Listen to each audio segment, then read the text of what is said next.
ನೀವು ಗುಂಡ್ಲುಪೇಟೆ ದಾಟ್ಕೊಂಡು ವೈನಾಡ್ಗೆ ಹೋಗುವಾಗ ಸಿಗುವಂಥ ಊರು ಯಾವ್ದು ಹೇಳಿ? ಸುಲ್ತಾನ್ ಬತ್ತೇರಿ. ನೀವೆಲ್ಲ ನೋಡಿದಿರಲ್ಲ. ಸುಲ್ತಾನ್ ಬತ್ತೇರಿ ಅಂದ್ರೇನು? ಅದರ ಹೆಸರು ಸುಲ್ತಾನ್ ಬತ್ತೇರಿ ಇರ ಸುಲ್ತಾನ್ಸ್ ಬ್ಯಾಟ್ರಿ.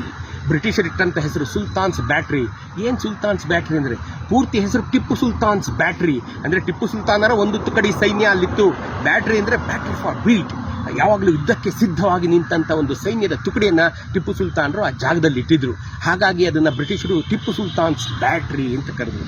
ಆಮೇಲೆ ಅದು ಸುಲ್ತಾನ್ಸ್ ಬ್ಯಾಟ್ರಿ ಆಯಿತು. ಈಗ ನಾವು ಅದನ್ನು ಸುಲ್ತಾನ್ ಬತೇರಿ ಅಂತ ಕರಿತೀವಿ. ಆ ಊರಿನ ಮೂಲ ಹೆಸರು ಕಿಡಂಗನಾಡು ಅಂತ. ಕಿಡಂಗ ಅನ್ನುವಂಥ ಒಂದು ಬುಡಕಟ್ಟು ಜನಾಂಗ ಅಲ್ಲಿ ವಾಸ ಮಾಡ್ತಾ ಇತ್ತು. ಹಾಗಾಗಿ ಅದರ ಹೆಸರು ಕಿಡಂಗನಾಡು ಅಂತ ಇತ್ತು. ಟಿಪ್ಪು ಸುಲ್ತಾನರು ತುಕಡಿಯಲ್ಲಿ ಬಂದಮೇಲೆ ಬ್ರಿಟಿಷರು ಅದನ್ನು ಟಿಪ್ಪು ಸುಲ್ತಾನ್ಸ್ ಬ್ಯಾಟ್ರಿ ಅಂತ ಕರೆದ್ರು. ನಾವು ಅದನ್ನು ಸುಲ್ತಾನ್ ಬತೇರಿ ಅಂತ ಕರಿತಾ ಇದ್ದೀವಿ. ಆ ಊರಿಗೂ ಇತಿಹಾಸ ಇದೆ ನೋಡಿ. ಇಲ್ಲಿ ಒಂದು ಅಬ್ಯಾಂಡನ್ಡ್ ಜೈನ್ ಟೆಂಪಲ್ ಇದೆ ನೋಡಿ. ಇಲ್ಲಿ ನೀವು ಸುಲ್ತಾನ್ ಬತೇರಿ ಕಡೆ ಹೋದಾಗ ಇದನ್ನೆಲ್ಲ ನೋಡ್ಕೊಂಬರ್ಬೇಕು ನೀವು. ಆ ಊರಿಗೂ ಕಿಡಂಗನಾಡಿಗೂ ಒಂದು ಇತಿಹಾಸ ಇದೆ.